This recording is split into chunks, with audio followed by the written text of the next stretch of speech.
जिला एवं प्रखंड स्तर के सभी पदाधिकारीगण, बीच में उपस्थित इस क्षेत्र के हमारे छात्र नौजवान बंधुगण, माताओं बहनों, आज हम सब जन सुराज की सभा संचालित में पहुंचे हैं। जन सुराज क्या है और ये जन सुराज कहां से उत्पन्न हुई, थोड़ी सी झलक दूंगा। जन सुराज के जो संस्थापक है माननीय प्रशांत किशोर जी, जो जन सुराज बनाने के पहले भारत में जब बिहार में आए थे और राजनीति और इनकी दृष्टि गई थी, तो हम और आप उन्हें नहीं जानते हैं, बल्कि सभी पार्टियां, चाहे वो भारतीय जनता पार्टी हो, राजद हो, जदयू हो, ममता बनर्जी की पार्टी हो, सभी पार्टियां उन्हें रणनीतिकार के रूप में, बिहार के चाणक्य के रूप में नाम से सुशोभित किया और जिस पार्टी का उन्होंने मदद की उन्हीं की सरकार बनी और वहीं से हमारे प्रशांत किशोर जी का उत्पन्न हुआ और राजनीति की तरफ दृष्टि की। प्रशांत किशोर जी के सहयोग से बिहार में भी सरकार बनी, केंद्र में भी सरकार बनी, बंगाल में भी सरकार बना, दिल्ली में भी सरकार बना और सभी सरकारों के बनने के बाद उन्हें लगा कि बिहार के तरफ, बिहार के विकास के तरफ किसी की नजर नहीं जा रही है, इसके लिए मुझे अकेले लड़ना पड़ेगा और इसके लिए मुझे कोई ना कोई साधन उपार्जन करना पड़ेगा।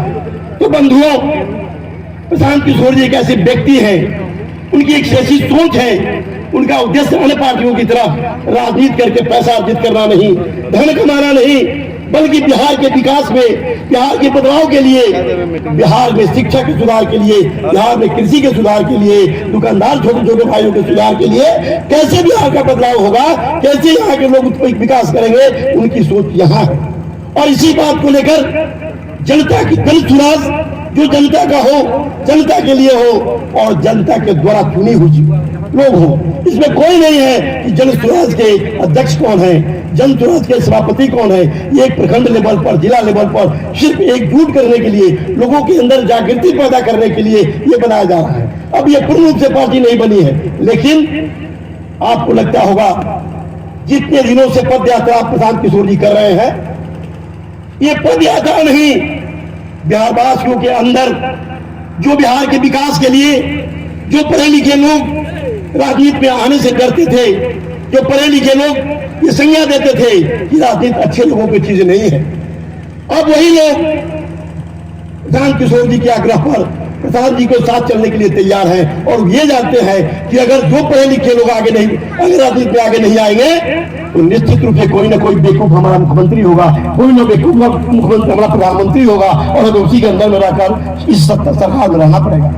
तो आपको सोचना है, आपको देखना है कि हम सभी पार्टियों को देख चुके, किसी ने बिहार की बदलाव के लिए, किसी ने बिहार के विकास के लिए, किसी ने बिहार के बेरोजगारी के लिए, किसी ने बिहार के शिक्षा के लिए, सिर्फ कब बोलते हैं जब चुनाव का मौसम आता है। आज चुनाव का मौसम आया है, लोकसभा चुनाव होने वाला है। अब देखिए सभी पार्टियां के लोग हमारे क्षेत्र के नौजवानों को, हमारे क्षेत्र के बुद्धिजीवियों को, हमारे क्षेत्र के माताओं बहनों को कुछ न कुछ झूठी आश्वासन देकर और अपने तरफ आकर्षित करने की तरफ लगे हुए हैं। लेकिन हम आज तक ठगे गए हैं। देश को आजादी हुए इतने दिन हो गया, लेकिन हमारा विकास, बिहार अभी आज तक विकास नहीं किया, आजाद नहीं हुआ। हमें इस पर सोचना। बंधुओं, हम तो ये कहेंगे कि आपने 90 का दशक भी देखा होगा, चारा घोटाला की भी स्थिति आपने सुना होगा। 4 चक्का पर और स्कूटी पर चारा घोटाला करके माल लूटा गया। ऐसी बात नहीं है कि आज वो स्थिति नहीं है। आज नीतीश जी के जमाने में भी चारा घोटाला तो नहीं है, लेकिन दलाली के माध्यम से, कमीशन खोरी के माध्यम से ठीक उसी प्रकार लूटा जाता है जिस तरह चारा घोटाला लूटा गया था। लेकिन उनका लूटने का तरीका अलग हो गया है। आज पंचायत में, प्रखंड में, जिला में सिर्फ योजना के लिए पैसा आती है। अगर 5 लाख रुपया आपके पास आया तो 2 लाख रुपया हमें कमीशन देना है, तब हमको अच्छा से काम मिलेगा, नहीं तो हमारी सरकारी योजना जांच हो जाएगी। तो लूट तो आखिर हुआ ना कि अगर 5 लाख में 2 लाख रुपया हम कमीशन देंगे, 3 लाख रुपया हमारा काम कराएगा, तो हम कितने अच्छे काम करेंगे यह हमारी जनता भी जानती है। और किससे पूछेगी? जो हम छोटे तबके के लोग हैं, जो छोटे तबके के प्रतिनिधि हैं, चाहे सरपंच हो, मुखिया हो, जिला परिषद हो, लोग उसके घर जाकर पूछते हैं कि अच्छा काम ना भूलो, कोई नहीं है। लेकिन खुद सोचिए कि अच्छा काम कहां से होगा?